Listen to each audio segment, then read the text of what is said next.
जय जय राम हरे राम राम जय जय राम हरे जय जय जय जय.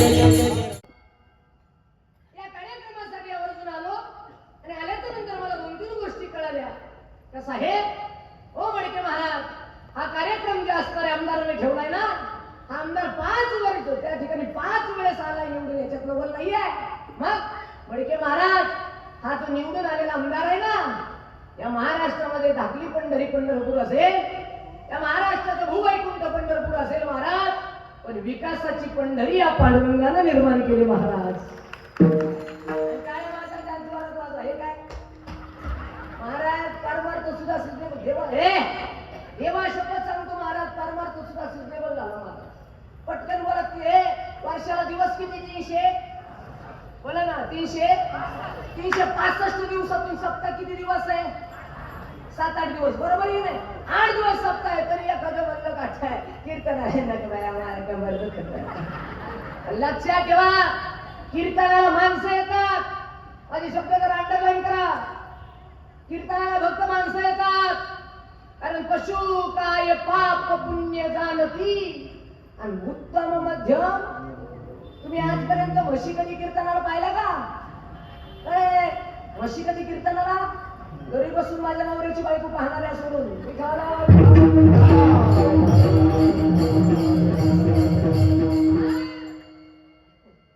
लक्ष द्या. आसपास मला अभंगाला त्या ठिकाणी स्पर्श करायचा आहे.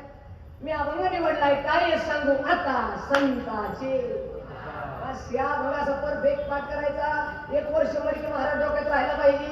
1 वर्ष 19 उपकार म्हणला त्या मडके महाराज दिसला पाहिजे.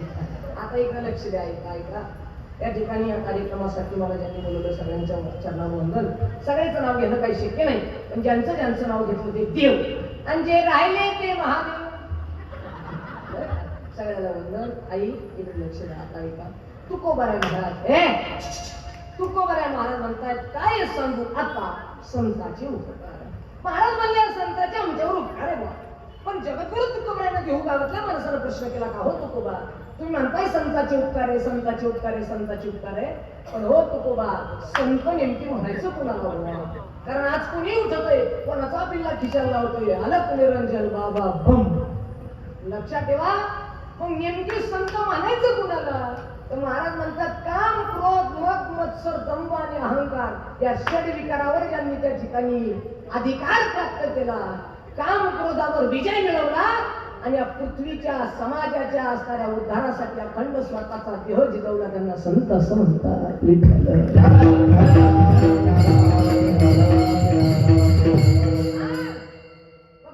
महाराज तुम्ही म्हणताय संताचे उपकारे, संताचे उपकारे, संताचे उपकारे, पण एखादा संत सांगता येईल का ज्या संताचे आमच्यावर उपकार आहे? आता ऐका. अभंग ज्या तुकोबारायांचा आहे त्या तुकोबारायांना सुद्धा संत म्हणतात. आजपर्यंत तुम्ही ऐकलं असेल, श्रीमंत श्री संत तुकाराम महाराज की.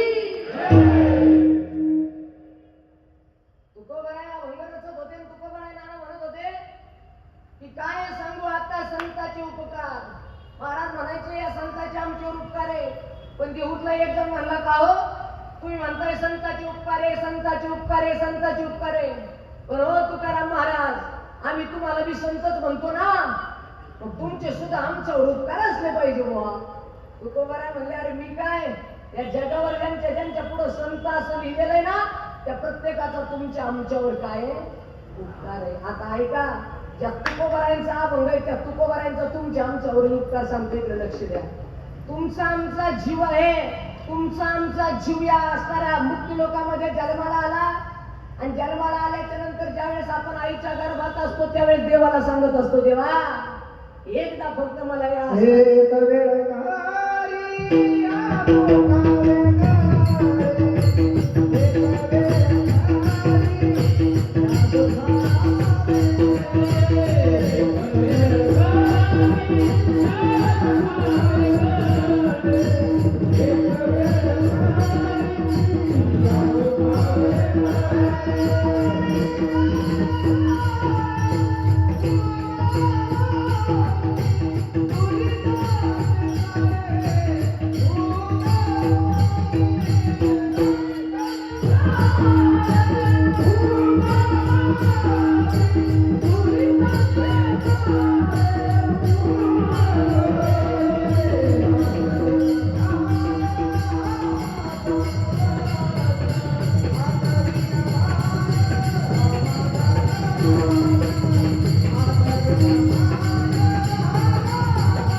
पहिले करून कळलं तुम्हाला संताचे आपल्यावर काय आहे?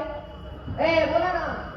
हा, जी मावशी बोलणार नाही तिला तिच्या शेजारची शपथ आहे. हा ए इकडे लक्ष द्यायचं पटकन आपण असा परफेक्ट कळला पाहिजे तुम्हाला घरीच घेऊन जायचं. हा इकडे लक्ष द्या. तुकोबराय म्हणले संताचे उपकारे संताचे उपकारे संताचे उपकारे. पण तुकोबरायने मला आमच्या जन्माच्या आधीपासून सांगितलं माणसा या संताचे तुमच्यावर काय उपकार आहे? अहो सोडा संताचे आमच्यावर काय उपकार आहे ते सोडा. तुकोबरायांचा उपकार सांगतो म्हणजे तुम्हाला अभंग लक्षात येईल. ऐका. जगद्गुरु तुकोबराय म्हणले माणसा आपण आईच्या गर्भात असतो. आईच्या गर्भात त्या मलमूत्रामध्ये आपण खेळत असतो आणि त्या मलमूत्रातून देवाला विनंती करतो देवा एकदा आईच्या गर्भातून बाहेर काढ रे बाबा. एकदा आईच्या गर्भातून बाहेर काढलंस ना बस आठवीन पाय हा माझा नवस. मी तुझा हे देवा मी तुझा काय आठवण पाय देवा आठवीन पाय हा माझा नवस. देवाला देवाला वाटतं माणूस खरं बोलतो की काय हा जीव खरं बोलत असेल म्हणून देव म्हणतो जा बेटा कल्याण होते रा. एकदा आईच्या गर्भातून आला की हळूहळू मोठा झाला का देवाला दिलेलं वचन विसरून जातो. काय म्हणतो माहितीये का देवा आठवीन पाय बाय विसरतो. देवाची आठवण हे आहे का देवाचे पाय आठवायचं दिलेलं वचन विसरतो. आता जरा बारीक ऐका. आणि हे वचन विसरल्याच्या नंतर संत आमच्या जीवनामध्ये येतात आणि इंटरफेअर करतात. सांगतात माणसा ए बाबा अरे आईच्या गर्भातून मला वचन दिलं होतंस राजा काय एकदा मला बाहेर काढ मी तुझे काय आठवीन पाय आणि विसरलास का. माणूस म्हणतो देवा अरे जन्माच्या आधीचं पुढे लक्षात राहत असतं का. इथं आम्ही लग्न झाल्यावर सगळे आई बापाला विसरतो ते आपलं हे देवा अरे लग्नात हे देवा जन्माच्या आधीच काही विसरलोय सांग. आणि मग देव म्हणतो तुला सांगण्यात आहे तुला मी सांगायला यावं तुझा एवढा अधिकार नाही. थांब त्याच्यासाठी एक वस्तू निर्माण केली त्यांचं नाव संत आहे आणि ते आमच्या जीवनात आले. आता बारीक ऐका जरा उदाहरणासहित सांगतो. जगद्गुरु तुकोबराय उठल्या बायका माणसाकडे गेले आणि सांगितलं हे माणसांनो ऐका रे. आता हे कीर्तनात बसले नंतर धेनी इकडे तिकडे जातो पण लोट मुळशी तरी सोनं करतो सोनं जर मला 5 ग्रॅम जादा आहे कमी आहे भाऊ. इकडे लक्ष द्या बारीक चित्त असलं पाहिजे. आता संताचा उपकार करून तुम्हाला ऐका. जगद्गुरु तुकोबराय गावातल्या ते हुतल्या माणसाकडे गेले सांगितलं हे माणसा अरे हे हात पाय तोंड नाक डोळं देवाने दिलं बुवा. गावातला मला काही सांगता का तर जाऊ दे. आता तुकोबराने सांगितलं त्या सोडून इमानदारीने पटकन बोलायचं. इथं बसलेली आई इमानदारीने भाऊ इकडे लक्ष द्या पटकन बोला. हा इकडे लक्ष द्या. हात कोणी दिले त्या बात वा कल्याण हा त्याला म्हणायचं इमानदार मला ते इमानदार भाऊ हात हात कोणी दिले वा एका जणाला देवा दिली बाकी